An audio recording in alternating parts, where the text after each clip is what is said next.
Hi, folks. I'm Steve Wilson Briggs here at Sequoia High School. Today I'm with Gloria Murry. Gloria is an IA with me here at Sequoia High School. She has a pretty neat background, and recently I found out that she might not be around in my daily work life, at least not as much as I'd prefer. And so at that point I realized I better take advantage of the opportunity to talk with her while I can. And so that said, Gloria, I was hoping you might share a little bit about your background to orient the viewer to who you are before we proceed. I would be happy to share that information with you. Um, I grew up in Richmond, California, born Hope, Arkansas. Me and Bill Clinton share the same hometown. But in the early 50s, my family moved to Richmond, California, and I uh, did all of my schooling in Richmond. Graduated from Richmond High, attended Contra Costa College, and later moved to San Jose, California, where I still reside after attending San Jose State. And I have been here at Sequoia for the last 17 years. Now, in that upbringing, you had a number of sisters and I think a brother. I have three sisters and one brother. And my brother in law, Gerald Guest, used to be the vice principal here at Sequoia. So that is kind of my roots to my way of getting here to Sequoia. Okay, good deal. Before I go any further, I also wanted to say I think this is neat. You have a mom who is 97 years old and sharp She as a will tack. be 97 December the 26th. And sharp as a tack, as I Sharp understand. as a tack. And you still call her every day. I still see her almost every day. That's Yes. just the most beautiful thing. Um, so anyway, thanks for sharing that. With that, I kind of like to jump into some other parts, if you don't mind. I know from our conversations that your faith is very important to you, and so I was hoping you might share a little bit about the origins of that, if you're comfortable. Sure, I would love to share that part. I grew up in a Christian home. My dad was a Baptist minister, and his dad before him was a Baptist minister, and I have a nephew that's a Baptist minister. Not so much that denomination is big, but my faith is the foundation for who I am. Uh, I try to live by a set of principles that my Christian teaching teaches me how to honor and respect people, and I try to live my life based upon biblical principles. I think I've seen that in your presence here at Sequoia. Um, one of the things that um, we share and I admire about you is you're a parent, and your son is a scholar, businessman, and an athlete. Much of his upbringing, I believe, you were a single mom to a man who grew up to be a fine, again, businessman, scholar, and an athlete. And so I was hoping you might talk a little bit about the challenges of that. Oh, like many parents, my son is an athlete, yes. He grew up playing rugby and baseball, swimming, and in his adult life, he has taken on rugby. Uh, my son attended Andrew Hill High School in San Jose and later went on to graduate college at Florida A&M, historical black college. And after college, it was not his intent to move back to California, but circumstances brought him back this way. And for many years, he was an agent for New York Life Insurance and has since changed that profession. And he's a sales rep for a beverage company.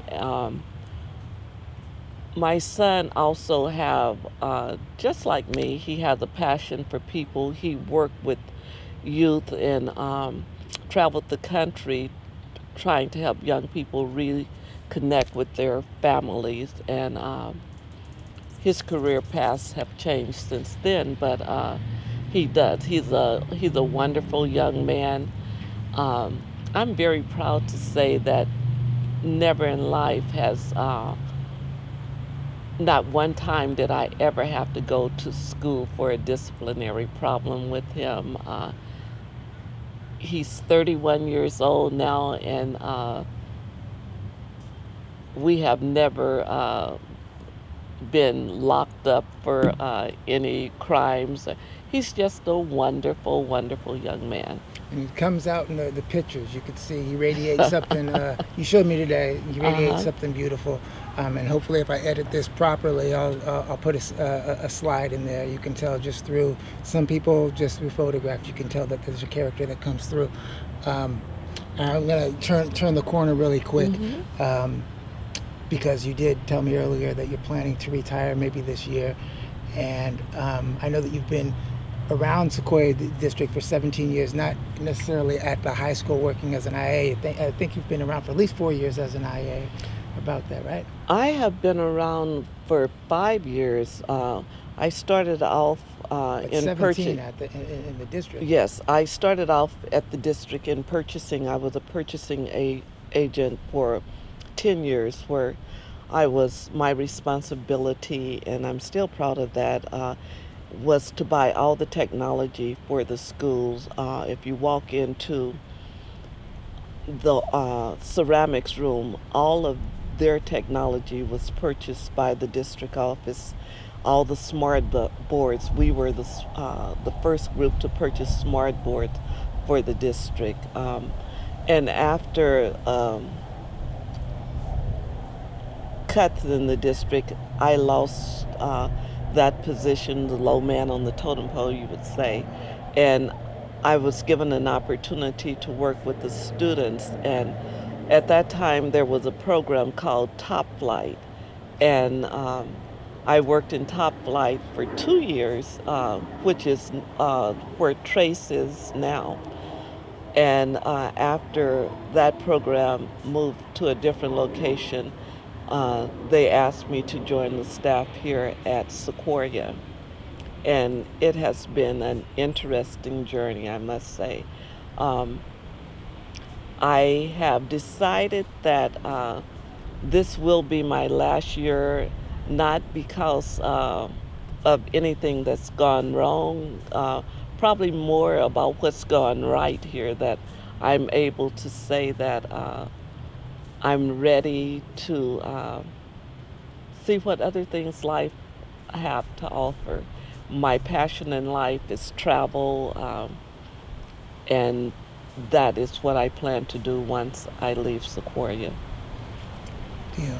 Um, there's a couple questions that I try to ask everybody. Hmm. Um, and so first would be, at this point in your life, what matters most to you?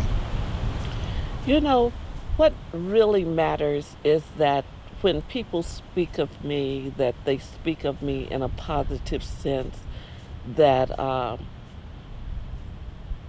at no time do I ever want anyone to think that I would do anything to harm anyone. Um, I hope that the kids remember me as someone that they could trust, and that someone that tried to be the best, to live my life as an example to them. Um, Education is so important, and it opens so many doors, and Sequoia is such a wonderful place because they have so much support here. And, I try to encourage the students to take advantage of that. And that's how I would like to be remembered as, if they ever needed an ear, that Miss Murray was always willing to help. Now, given that your mom is 97 and it's just as sharp as she can be, you're basically just a baby. So with that said, you know, all the good years you have to look forward to, where would you like to be in 10 years? In 10 years, I would like to be healthy. That's the most important thing. Um, you know, I realize even today my students was there for me. I had a very disturbing message in class today that my uh, my friend's son passed away at 45 years old, and that even put more emphasis on, you know, I would like to just, I don't know where in the world I would like to be, but I would like to be traveling somewhere and still meeting people. I love people. So, meeting and learning as much about people as possible, enjoying different cultures. So, there's, it's for the first time, there's no career goals that I have for the future. I have worked two jobs for the last 11 years and probably beyond that, but I also work at Home Depot in the evenings. Wow. And so I have no aspirations to continue working anywhere. But in 10 years, I hope to um, have done a mission trip, you know, because I'm all about helping people. So in 10 years, I don't know if I truly answered your question. There's no certain destination for me. Um, uh, on a side note, you did mention getting some bad news in class today, and it's kind of related to the fact that you're moving on and that you will be missed. It was kind of beautiful how a couple of the students in our classroom ran over to support you because they knew you were upset, and I think that reflects um, how you will be missed. Now, so kind of a final question. Mhm. I think you touched on it a little bit. Um, when you hand in your keys, not just here at the school, but maybe one day when you hand your keys in life, how would you like to be remembered? I would like to be remembered as someone that when if you were to speak to someone and say, "Have you heard from Miss Murray?" that they would say, "No, but we know it was a job well done." You know, I would like, you know, for I would love, it's a good thing to be missed in a positive way. And when I hand in my keys, I would like someone to say, I miss that encouraging smile that you never had to wonder who she was. She was the same person day in and day out that um, there was no question about her being sincere. And That's how I would like to be remembered. I think anybody who knows you knows that that's the truth, and I do. Um, and those of you who don't know her, now I hope you know her a little bit better. Thank you so much for this interview. Absolutely, and thank you for choosing me to be interviewed.